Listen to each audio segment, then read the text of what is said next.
Sahana. I'm Meghna, and this is Shankari, our co-host and co-producer. Today we're going to be discussing two short stories, The Open Boat by Stephen Crane and To Build a Fire by Jack London.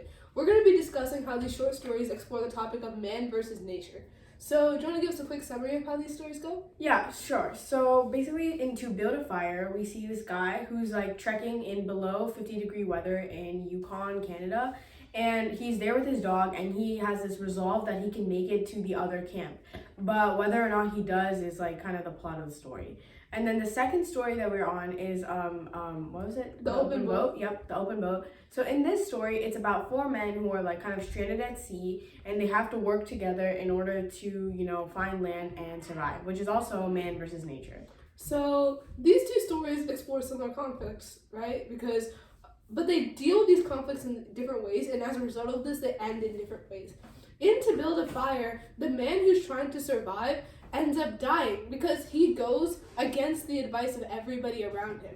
And his story is a tragic tale, right? He considers killing his dog in order to survive because he can use the dog for warmth, but then realizes he can't do it. So in the end, he just chooses a peaceful death over trying to survive because he realizes how inevitable it is. It was interesting to read the story because in a lot of stories you typically see like the human that like their top priority is to survive above all odds. Mm-hmm. But in this story, what was interesting is that the guy didn't want to forsake his humanity and kill his dog and use it for warmth. And he tries to, but he's just unable to. So it's not even like he doesn't want to. It's just that his like own nature is inhibiting him. And at the end of the story, he's kind of like running around because he doesn't know what else to do. He's used up all of his matches. Like everything that seems to be going wrong has gone wrong. Like he's confident in himself at first, even though people have warned him, you cannot trek this trail without like a partner. He's like, don't worry, I got this. But he goes and he fails repeatedly trying to light a fire. Snow falls on it, trying to light a fire again. It goes everywhere. His hands are numb. His feet are numb. He doesn't know what to do. So he just starts running around everywhere. And you would think that like, what does that solve? And maybe he's like getting warmth from that. But then he's like, after he runs for a while, he's kind of like, wait, like what am I doing? I'm going to die anyway. I might as well just die like a dignified death in like solitude instead of running around, as he describes it, like a headless chicken. So he kind of like at the end of the story, he kind of just like sits down and like, accepts his fate. And that was so interesting to me because like a lot of these stories about nature that I've read personally, it's always about how they fight to the last breath.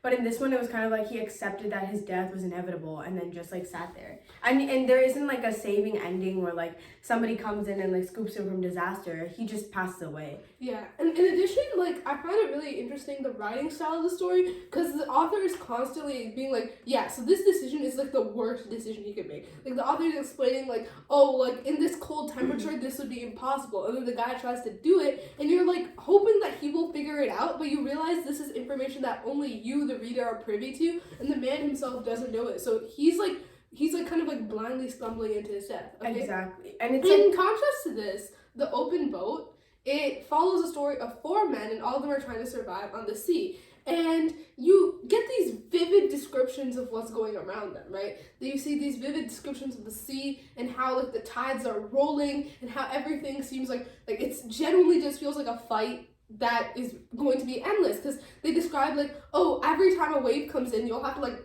use all your energy to battle that wave, and as soon as you finish doing that, another wave is going to come in, right? So there's these four guys. One of them is injured, right? All of them are super exhausted for being on the sea for a long time, and they shouldn't be able to survive logically, but through their camaraderie and through working together, they're able to survive as a group. Yeah, I thought it was interesting how like in the first story of like the fire, he was like it was about like a guy like seeing the devastating battle of a guy like and his ego, but it wasn't even like a battle. It was like the aftermath of like succumbing to his ego. Like he already made the bad decision of saying like, I can do anything. I'm not going to listen to the advice of people more knowledgeable than me, and I'm just going to like go alone.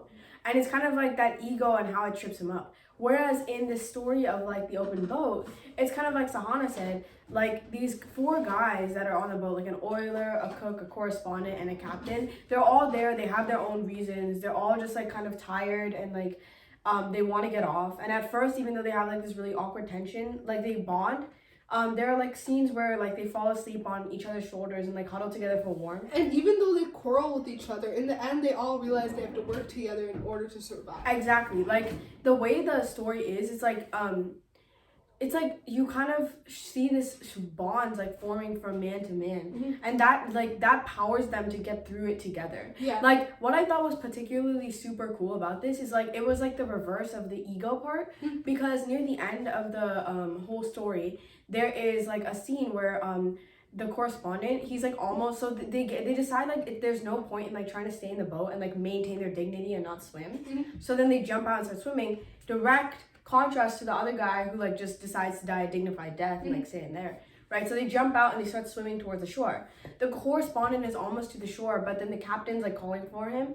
He's like, turn around, I'm at the boat, come back to the boat. So the correspondent, I thought it would take the turn where like the correspondent just goes ashore and like doesn't care about like the captain and is like, you know, like my survival is ultimately most important. But he doesn't do that. Instead, he turns around and swims back to the captain and like he tries to swim back to the captain and ends up like a wave like carts him over the boat.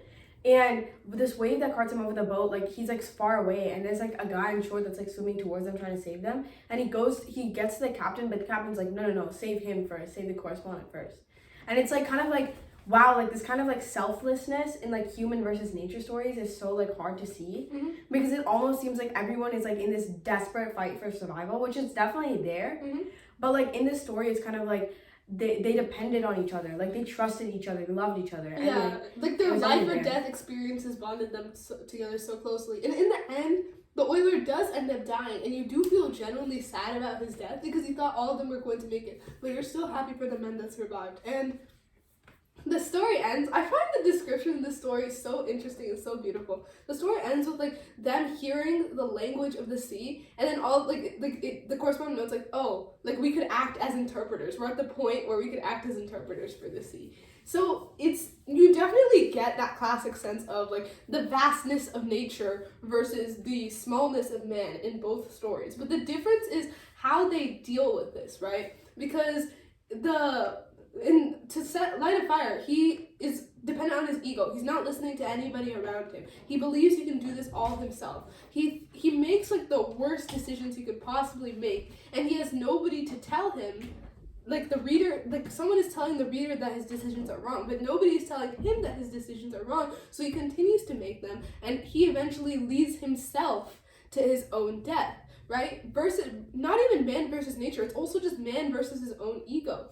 So that is the first conflict, but in the open boat, because they all work together, because they're able to rely on each other, because they prioritize the lives of others before themselves, because they're able to objectively evaluate danger, because they're able to sleep while another person rows, right? Because of this friendship and this working together, they are able to survive nature. So the key difference in the story is to build a fire, it is man versus nature. But in the open boat, it is men versus nature. Yep. And then I also thought like in the open boat it was interesting how like it's not that like it was they were all like perfect and they never had like thoughts of like trying to die or anything. In fact, like I think when on the boat one of the people was rowing, I think it was a correspondent, and when he's rowing he actually sees like a shark in the water, but he doesn't do anything about it. Like he's just sitting there and he's just like rowing, and he's kind of like, it kind of like gives you the idea of like, oh, you know, like if we die, we die, right? But then like at the end of the day, like when they're swimming to shore, when they're trying to save everyone, it's like they're a unit, they work together. So they're really trying to save everyone's lives. So they have these like brief moments of like, oh, we should die, like we can die. Like even the captain is complaining like, oh, why didn't I get like a death by drowning? Like why did I have to suffer like all of this like life in order to reach the shore? And it's kind of like these brief lapses of like, oh, we really should have died, we shouldn't have survived.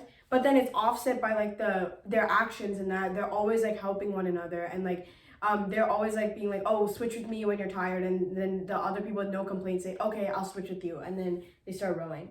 And I thought it was sad that the oiler died, even though he was the one that worked like the hardest, like with rowing and everything. It was so sad that he died. It's kind of like his hard work was what got them to the shore, or to that point, because he did most of the rowing. Yet he wasn't there to see the efforts. But it's kind of like, that's again like that aspect of like selflessness, is like it's not always about like the survival of you, it's about the survival of your fellow man. I thought that was interesting. Yeah, so Both of these stories definitely go in these themes in like a lot of detail, and they're genuinely so interesting to read. So I would highly recommend for you to read both of these stories. Yep. And thank you so much for watching. Thank you for watching. We'll see you later. Bye.